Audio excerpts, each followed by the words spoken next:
seara și bine v-am regăsit la Plural. Sunt Cristina Andreea Stan și vă invit și în această seară să mai facem un pas în călătoria de la eu la noi, de la singular la plural. În această seară aș vrea să povestim despre ce își doresc femeile versus ce își doresc bărbații de la un partener, într-o relație. O să vorbim, sper să avem timp și la sfârșitul emisiunii și despre mituri de gen în relații, ce ne spune nouă bunul simț, ca să zic așa, sau ce ne spun credințele populare despre femei versus bărbați și să vedem dacă știința și studiile sociologice pe aceste subiecte trag aceleași concluzii sau credințele populare sunt de fapt doar credințe. Ce vor femeile? Să începem așa cu doamnele. Ce vor femeile de la un partener? Ce vă povestesc se bazează pe diverse studii. N-am să intru foarte mult în detalii, dar dacă cineva dorește să aprofundeze, îmi lasă comentarii și pot să vă dau lista cu toate studiile toate articolele pe care le-am citit. Deci am făcut această precizare ca să nu credeți că povestim și noi așa ca la o șuetă la o cafea. Nu, deși unele dintre ele par de bun simț, altele din contră par contraintuitive, ele sunt de fapt aceste concluzii rezultatul diverselor studii făcute pe acest subiect. Așadar, ce vor femeile de la un partener?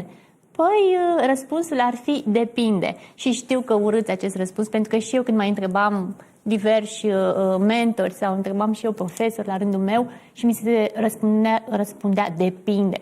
Zi-mi clar, nu depinde. Păi, în primul rând, depinde foarte mult de intențiile și de perspectiva de timp pe care femeile le au în ceea ce privește relația pe care o doresc. Și, de exemplu, la Universitatea din Michigan s-a făcut un studiu în care un grup de femei de diferite vârste a trebuit să răspundă la următoarele întrebări. Și sunt 3 întrebări și vi le spun și dumneavoastră ca să vedeți, puteți să răspundeți de acasă, să vedeți cam ce răspunsuri ați da. 1. Cu ce fel de bărbat v-ați căsători? Ce atribute ar trebui să aibă? Ce calități? A doua întrebare, cu ce tip de bărbat ați merge într-o vacanță de 3 săptămâni?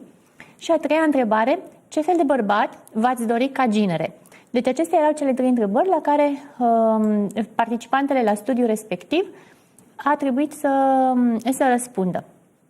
Și răspunsurile, bineînțeles, au fost în funcție de intențiile fiecăruia. Ce îți dorești, de fapt, de la bărbatul respectiv? Primul criteriu, durata relației, și anume, cu o perspectivă de termen scurt asupra relației, relația, de exemplu, pentru vacanța de 3 săptămâni cu un bărbat pe care după aceea poate nu-l mai vezi niciodată în viața ta, deci ce ți-ai dori de la un partener pe termen scurt, nimic serios, nimic de durată, femeile au răspuns ceva de genul: bărbați egoiști, lipsiți de considerație, lipsiți de încredere.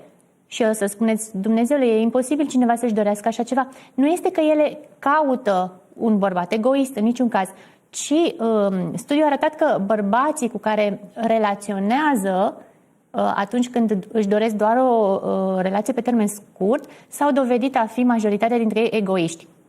Deci nu e că îl caut sau îmi doresc pe cineva egoist, presupun că nimeni nu și-ar dori în mod conștient un partener egoist, dar având ca filtru acest criteriu, durata scurtă a unei relații, s-au dovedit bărbații aleși a fi egoiști, lipsiți de considerație, dar și de respect față de parteneră și lipsiți de încredere.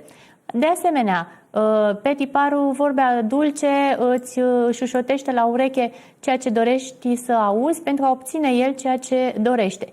Foarte atrăgător din punct de vedere fizic pentru femei, de multe ori tipicul bad boy, băiatul rău, am mai povestit de acest tipar și în alte emisiuni, bine educat în general din punct de vedere sociocultural, adică nu erau neandertal, grobienii, Uga sau cum zic copiii mei, aveam noi un joc din preistorie.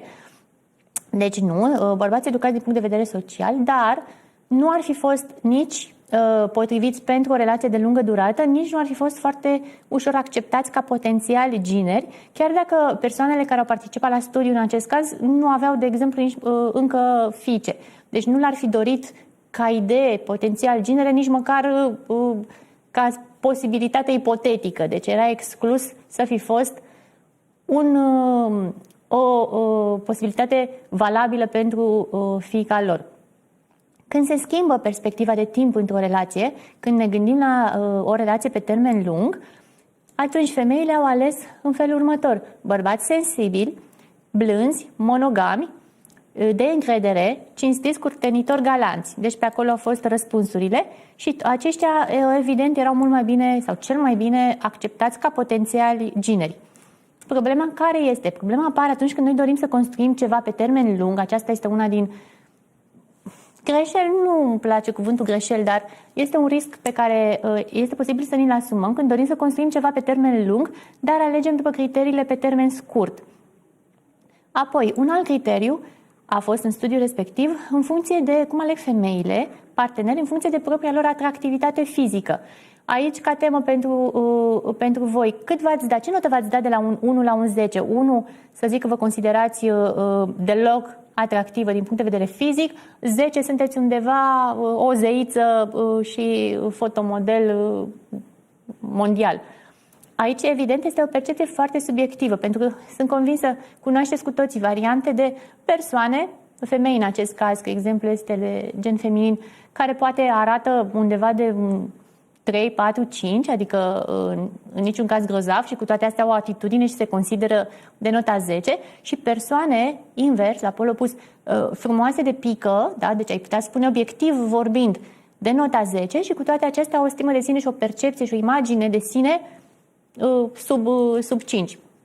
Este foarte important ce nivel de atractivitate considerăm noi că avem, pentru că în funcție de acest criteriu și această notă pe care să zic că ne o acordăm singure, tindem să alegem într-un anumit fel sau în altul. De exemplu, femeile care se consideră neatractive din punct de vedere fizic își reduc așteptările și devin mai puțin pretențioase. Au tendința de a accepta ceva mai ușor defectele și trăsăturile care nu le plac de la un partener. Au tendința, în general, de a avea relații mai puțin satisfăcătoare, tocmai din cauza calității scăzute a partenerilor, pentru că lasă filtrele, standardul este undeva foarte jos. Și atunci când nu ai un filtru și nu ai niște limite bine stabilite și niște criterii solide, poate să treacă oricine pe sub filtrul respectiv. Și culmea este, deși au un interval larg, nu teoretic, de unde alege, pentru că nu au așa de multe criterii, nu au o listă de 200 de calități pe care trebuie să le îndeplinească un bărbat, deși intervalul este mult mai mare și teoretic sunt mult mai mulți candidați disponibili, șansele de a găsi un partener acceptabil în cele din urmă sunt mici, pentru că neavând standarde înalte, ele de fapt se mulțumesc cu puțin. La polul opus, femeile care se consideră foarte atrăgătoare sunt mult mai pretențioase și vor totul. Și aici există tendința de a avea mai puține relații, deoarece nu sunt multe persoane cele care pot trece de aceste filtre foarte ridicate. Și nici relațiile lor, culmea, nu sunt foarte satisfăcătoare, deoarece există întotdeauna un dar în relația lor. Mereu lipsește ceva. Partenerul nu o să fie niciodată de 10, o să fie de un 9,5, un 9,7, pentru că ele fiind perfecționiste, problema cu cei perfecționiști este, dacă este așa împinsă la extremă, este că ei vor fi întotdeauna, sunt eternii nemulțumiți, pentru că niciodată nimic nu este suficient de bun, niciodată nu e cum trebuie, întotdeauna se poate mai bine, întotdeauna se poate mai bine și mai binele devine dușmanul binelui în această situație. Iar femeile care se consideră, având un nivel mediu din punctul de vedere al atractivității fizice, de să zicem undeva pe la un 5-6, pe scala de la 1 la 10, folosesc o strategie mixtă și, culmea, ele reușesc să aibă mai multe relații, că sunt ele secvențiale, că sunt simultane în același timp, dar pot compara, au de unde alege, nu au filtrele atât de puternice, astfel încât niciun bărbat nu este suficient de bun, dar nici atât de laxe, atât de slabe, încât să accepte orice partener apare doar ca să fie și ele cu cineva. Un alt filtru, vârsta și timpul, de asemenea, contează foarte mult, pentru că femeile mai tinere au, în general, tendința de a se gândi la relații pe termen mai scurt și tind să aleagă bărbați mai puțin implicați, care, conform studiului respectiv, se întâmplă să fie și mai puțin atenți și mai puțin grijulii. Dar ele nu au nevoie ca ei să fie atenți sau grijulii, pentru că ele știu deja că nu vor rămâne mult timp în relația respectivă și atunci, de ce rost are? Și gândiți-vă și voi, uite, de exemplu, cum am eu 43 de ani, generația noastră, să zic, peste 40 de ani, ați mai ieși acum cu partenerul pe care l-ați avut la 20 de ani, cu tot respectul pentru toți prietenii pe care, iubiții pe care i-am avut, răspunsul meu ar fi un nu sigur, adică nici plătită nu m-aș mai întoarce să ies cu persoana cu care ieșeam la 20 de ani, pentru că m-am schimbat foarte mult și asta nu înseamnă neapărat că e bine sau rău, pur și simplu ne schimbăm ca oameni. De aceea, din păcate, și foarte multe relații care au început din perioada liceului și cei doi se iubeau la nebunie în perioada liceului, ajung la un moment dat spre 40 de ani, eventual după ce au crescut și copiii și sunt suficient de mari și și-au luat zborul, să se uite unul la celălalt și să spună noi nu mai avem nimic de a face unul cu celălalt și să se despartă, pentru că așa cum nu ne mai place, poate pare simplistă comparația, nu mai place același fel de mâncare care ne plăcea acum 5 ani, nu zic acum 20 de ani, sau nu ne mai îmbrăcăm la fel cum ne îmbrăcam acum 10 ani. Deci ne schimbăm. Este firesc și în domeniul relațional. Sau există șanse mari, unul să o ia într-o direcție și unul în cealaltă direcție. Revenind la femeile mai tinere care nu se gândesc neapărat la relații pe termen lung, cercetătorii spun că acest lucru se datorează în principal unui efect evolutiv, pentru că la vârste fertile femeile preferă căutarea genelor bune și folosesc acest filtru biologic pentru a alege. Filtru biologic se referă mai ales la vizual. Și atunci nu contează așa de mult la vârsta aceea dacă rămânem împreună sau dacă ne logodim. Pe măsură ce se maturizează, femeile încep să se gândească la relații mai asumate și atunci încep să caută bărbați care să fie mai capabili și alături de care să rămână pentru perioade mai lungi de timp. Da? Bărbați care eventual au atitudini mai protectoare, mai serioase. Ele nu se mai gândesc atât de mult la partea de reproducere. Bun, ok. Și ce vor femeile până la urmă? Un studiu pe 36 de țări în diferite culturi a tras concluzia că ele caută femeile, noi căutăm de fapt 4 mari lucruri. Gene bune, ce înseamnă asta? Ca partenerul să fie atractiv din punct de vedere fizic, cu trăsături masculine, să aibă grijă de corpul lor și să aibă o personalitate atractivă. Orice ar însemna acest lucru pentru fiecare, da? Deci pentru standardele fiecăruia, standardele proprii. Că ce este atractiv din punct de vedere fizic pentru mine sau pentru mine din cultura europeană sau din rasa caucaziană, să zic, nu o să fie la fel de atractiv pentru cineva din rasa galbenă, din cultura asiatică, așa cum nouă ni se par, poate ei nu știu cum, și lor ni se pare că noi avem ochii ăștia mari, așa, ca niște animăluțe. Habar n-am, ideea este că este un filtru foarte subiectiv. Dar este un filtru biologic, evolutiv, instinctiv, da?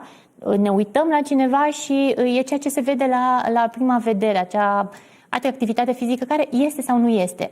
Că apoi introducem partea conștientă și începem să ne gândim și la altceva, este cu totul altă discuție.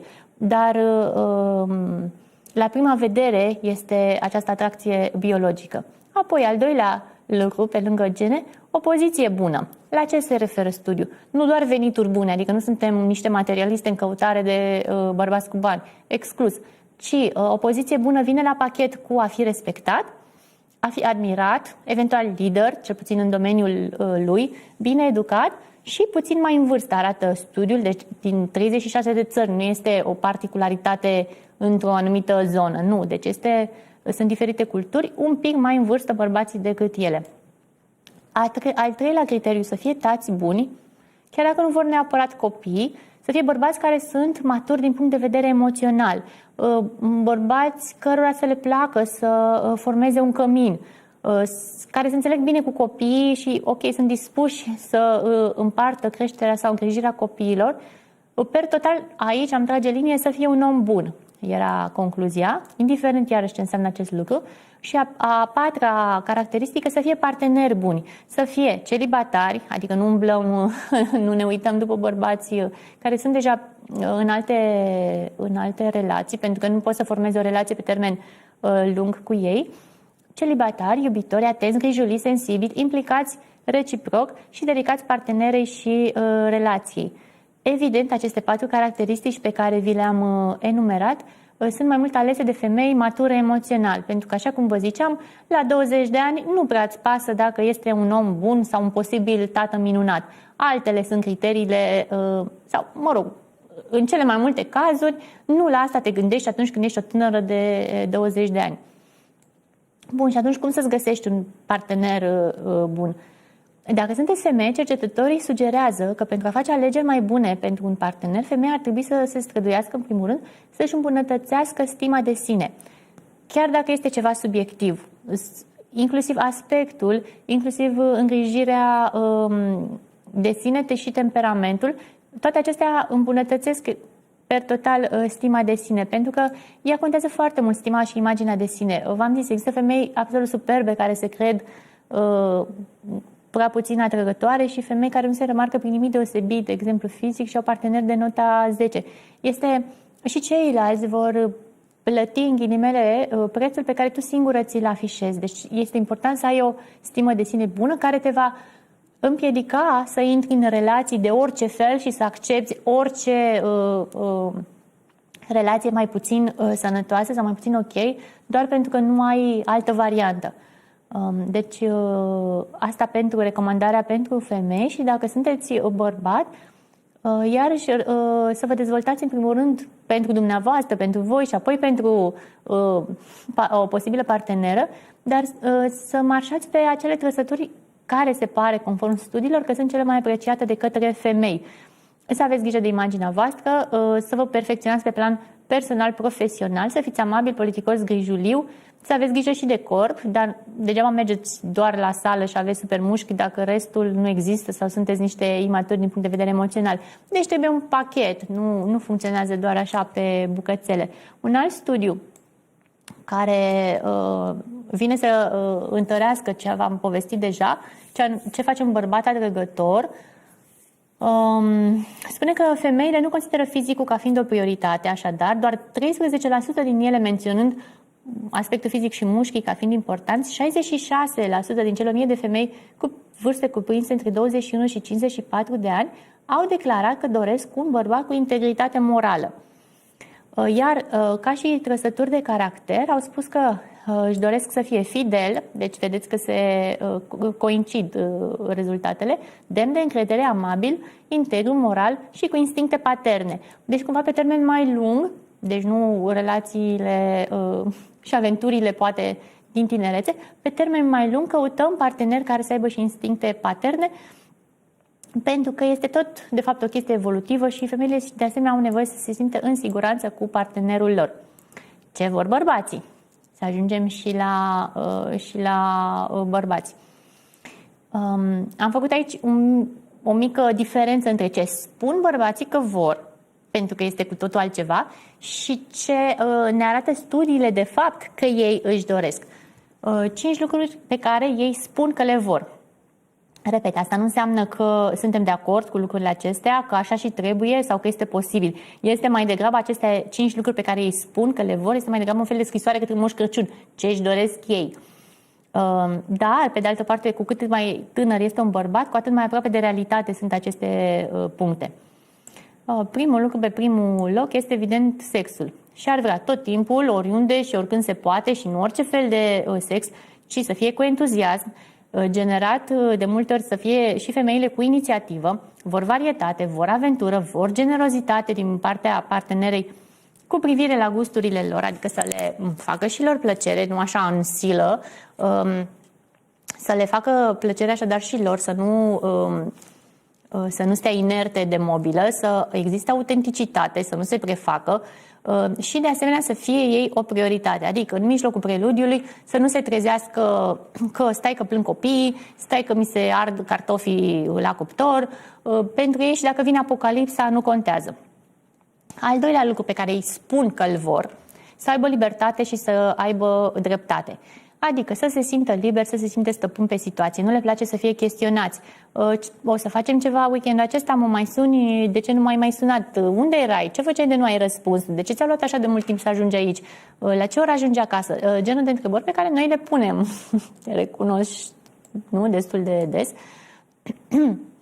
Și îmi povestea aici cineva că cunoștea un bărbat care era genul care declara sus și tare că el nu dorește relație serioasă, până că la un moment dat ieșea cu cineva din ce în ce mai des. Păi și te căsătorești? Nu, că nu vreau să mă căsătoresc. Și ajunsese să se căsătorească. Și nu, că nu vreau să am copii. Și a făcut și copii. Și până la urmă, m-a interesat și pe mine, zic, mă interesează partea aceasta de psihologie umană. Bun, și până la urmă, cum a făcut de ce avea respectiv atât de deosebit de a reușit să-l facă să se răzgândească, deși el declara sus și tare că nu vrea relații serioase, nu vrea căsătorie, nu vrea copii. Și răspunsul lui, culmea, a fost că el nu l-a bătut deloc la cap pe subiectele acestea, așa cum au făcut, se pare, partenerele anterioare. Deci există și această variantă. V-am povestit așa situația doar ca fapt divers. Al treilea lucru, să fie directe. La ce mă refer sau la ce se referă ei? Să treacă direct la subiect, da? Fără prin învăluire.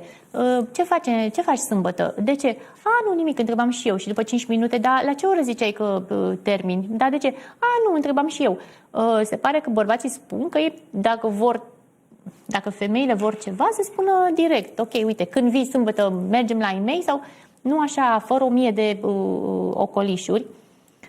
Al patrulea lucru pe care ei spun că îl doresc, să fie iertați, și aici, în două sensuri, să fie iertați pentru imperfecțiunile de zi cu zi, aici toate micile disfuncționalități domestice și casnice, de exemplu, uite să ducă hainele murdare la cușul de rufe, maniile lor, sfărăitul, deci micuțele imperfecțiuni de zi cu zi, dar mai presus de toate, să nu readucem din trecutul îndepărtat ceea ce se presupune că am discutat de 1000 de ori, am stabilit, am iertat, am depășit și suntem bine și după câteva luni, eventual, îți aduci tu aminte într-o ceartă ce am făcut în 1992, când nu știu ce s-a întâmplat și le rescoți pe tapet.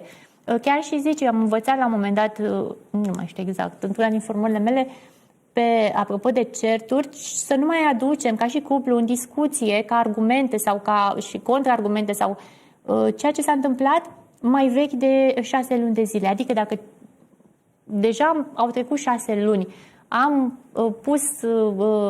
discutat despre lucrul respectiv, l-am pus acolo într-un sertărel, să-l lăsăm acolo, să nu-l mai scoatem, da? S-a iertat, am trecut peste, nu mai scoatem aceleași lucruri pentru care să ne certăm iar și iar. Și al cincilea lucru pe care zic ei că și-l doresc, apreciere din partea femeilor.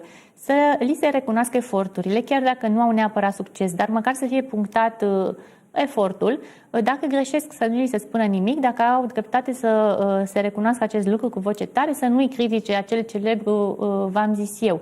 Dar asta este ceea ce își doresc ei și ar putea să pară macism 100%.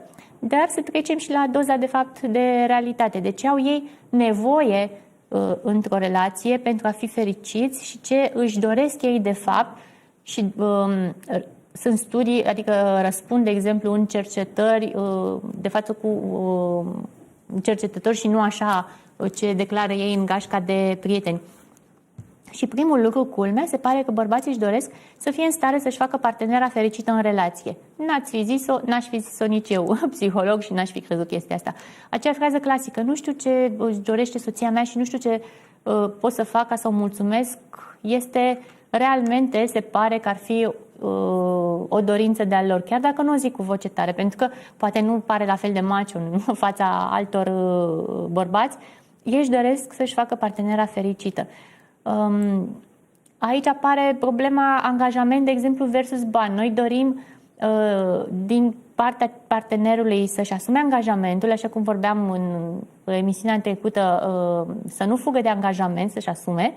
Pentru bărbați însă, cum banii înseamnă putere, cum puterea lor le dă de cele mai multe ori fericire, ei cred că dacă oferă bani și partea materială partenerei, care a învățat și ea să ceară, nu? Că pe cale de consecință ea așa simte că el își asumă un angajament făcând această investiție și din punct de vedere material, dar nu asta o face pe ea fericită, ci pe ea o face fericită angajamentul ei de a rămâne în relație, dar ei oferă, tind să ofere partea aceasta materială, crezând că asta o face pe ea fericită. Deci sunt niște mici disfuncționalități de comunicare, să le spunem într-un fel.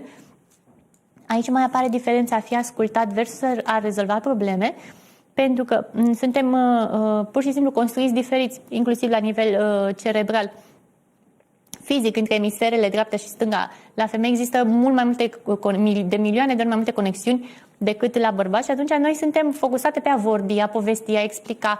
De multe ori noi avem nevoie doar să ventilăm anumite lucruri, iar ei sunt foarte focusați pe soluție. Și atunci poate ea merge desculță prin casă și îi spune, dar de ce tot timpul când merg desculță prin casă mi se înfunde nasul? La care un bărbat, pentru că așa sunt ei construiți, va răspunde, ia niște papuci, nu mai îmbla în picioarele goale. Dar deci el ți-a oferit o soluție. Iar femeia se simte foarte neascultată și mersi, așa știam și eu că să port șosete și să nu mai merg în picioarele goale.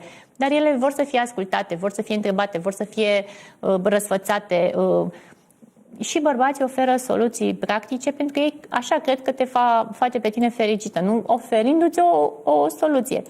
De multe ori ele mai zic când am cupluri, las-o să vorbească. Dacă ea vrea să vorbească 7 ore, că asta e tristă, e supărată, lasă să vorbească, nu trebuie să-i oferi nicio soluție, nu trebuie să vii. De multe ori el zice, și cu ce pot să te ajut concret? Nu, lasă să vorbească, așa o ajuți, pur și simplu ascultând-o. Apoi, un alt lucru pe care se pare că ei de fapt și-l doresc în relație, să împartă cu partenera lor ceea ce știu, ceea ce au și ceea ce pot realiza. Să simtă că partenera are nevoie de ei, deși nu este neapărat un cuvânt frumos, dar să simtă că el este important, să simtă că ceea ce aduce el produce o diferență sau ce puțin pe moment în viața și în starea de spirit a femeii. Să fie admirat de femeia pe care o iubesc.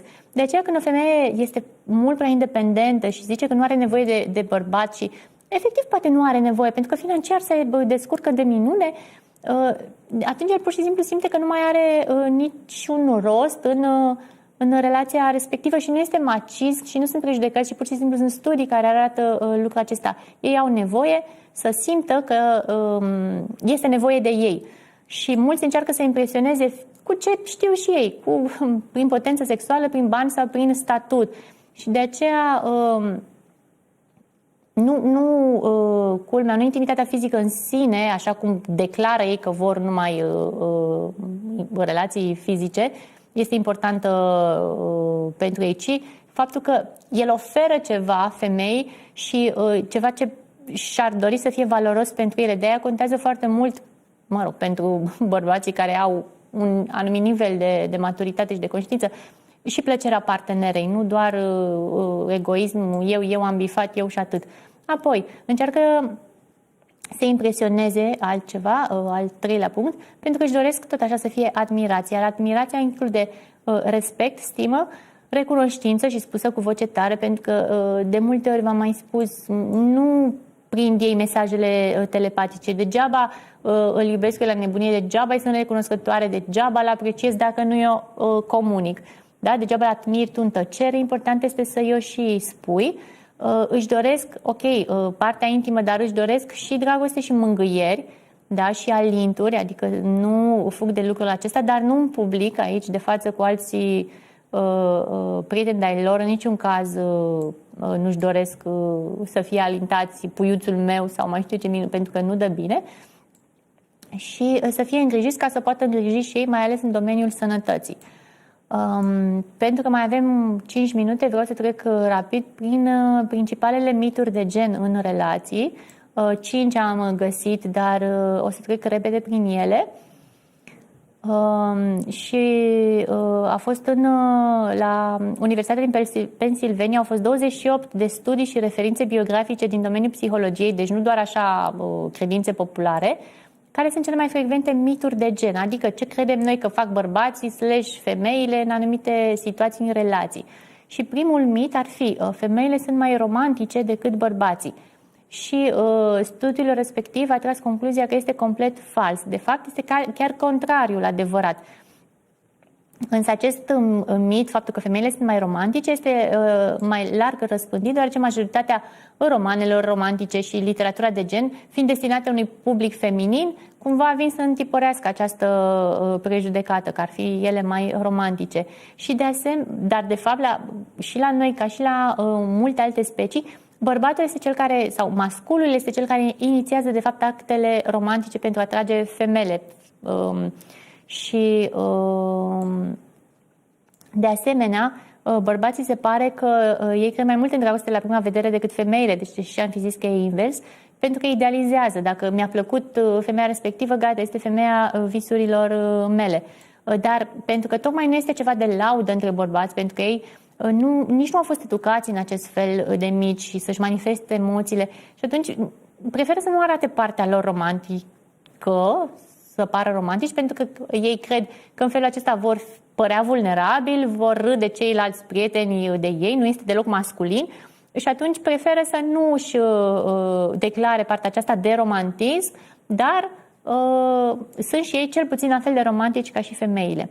Apoi, al doilea mit, atractivitatea fizică este mult mai importantă pentru bărbați decât pentru femei. Și asta este fals, pentru că deși sunt studii care raportează că bărbații acordă o valoare ridicată aspectului fizic al unei femei atunci când fac alegeri romantice, sunt și alte studii care relevă că este la fel de important aspectul fizic pentru ambele sexe. Bărbații clasează aspectul fizic al femeii pe locul 4, în timp ce femeile îl clasează, ok, pe locul 6 în medie, dar ideea este că nu este cel mai important nici pentru unii, nici pentru ceilalți. Deci pentru ambele genuri, și pentru bărbați și pentru femei, contează aspectul fizic într-un anumit nivel. E adevărat că ei spun, bărbații, că fizicul este foarte important, dar și pentru femei este la fel de important, pentru că este și asta o realitate. Până ajungem noi să cunoaștem sufletul minunat al persoanei pe care o am întâlnit-o, ne izbim de aspectul fizic și așa cum vă ziceam la început, apare chestia aceasta instinctivă evolutivă, nu? Nu gândim conștient chestia aceasta, dar este un partener bun pentru posibilii mei copii, dacă ar fi să facem copii. Apoi, un al treilea mit de gen, faptul că femeile nu sunt interesate de relații intime ocazionale. Și acest lucru este fals și, de fapt, studiile din anii 80-90 care au susținut oarecum această teorie, de fapt, au fost infirmate pentru că atunci femeile nu spuneau adevărul, pentru că nu dădea bine în perioada respectivă să declari așa ceva. Era inacceptabil din punct de vedere social ca femeile să poată să-și recunoască deschis interesul inclusiv pentru relații ocazionale, în timp ce bărbații acționau invers, declarau mult mai mult, pentru că ei sunt mai pe lăudăroșenie din punctul acesta de vedere și atunci femeile subraportau numărul de întâlniri sexuale ocazionale, pe când bărbații exagerau la număr. Dar, de fapt, nu este că femeile ar fi mai puțin interesate de relații ocazionale, ci, de fapt, ele sunt mult mai selective decât bărbații în a face acest lucru. La ei, criteriile pentru acest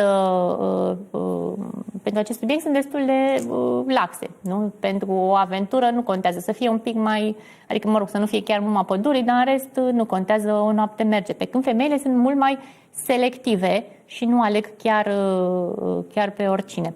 Și studiile ziceau că sunt mai dispuse să aibă o relație de one night stand, de o aventură de noapte și atât, o singură dată cu cineva care fie are reputație bună, ca fiind bun amant, așa s-a mers vorba prin cercul lor de prietene, sau cineva care este o celebritate, culmea. Cineva pe care probabil nu o să mai vedem niciodată după aceea și atunci pot într-o noapte să-mi fac de cap și nu-l mai cunosc, nu-l mai văd niciodată.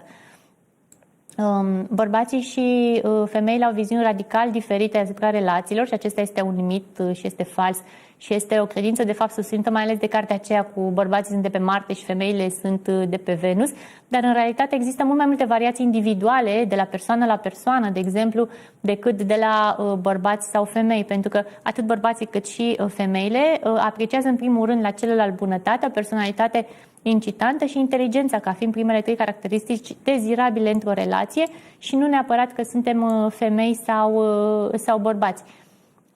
Deci nu este neapărat de gen. Și un alt mit, dar eventual facem altă dată, povestim mai multe, bărbații și femeile au diferențe fundamentale în modul în care rezolvă conflictele conjugale și iarăși s-a dovedit a fi falsă această idee. Deci, ca să trag așa o concluzie despre tot ce am vorbit, nu cred că contează neapărat bărbați versus femei, pentru că fiecare persoană este un univers în sine și fiecare relație este un univers în sine și atunci e important fiecare să-și cunoască criteriile personale, ce îmi place mie și ce îmi doresc eu de la o relație în acest moment, pentru că ați văzut, poate acum îmi doresc ceva și peste 15 ani voi dori altceva, dar să mă cunosc, să știu ce îmi place, ce sunt de acord, ce tolerez, ce nu tolerez, pur și simplu cunoscându-mă, înțelegând lucrurile acestea, pot să aleg în consecință și să mă bucur de o relație mult mai frumoasă și mai împlinită decât dacă aș orbecăi așa prin viață fără să știu clar ce îmi doresc de la celălalt. Vă mulțumesc că ați fost alături de noi. Vă dau întâlnire sâmbătă viitoare, tot la ora 18, tot la Plural. Până atunci rămâneți alături de programele Canal 33. Mulțumim!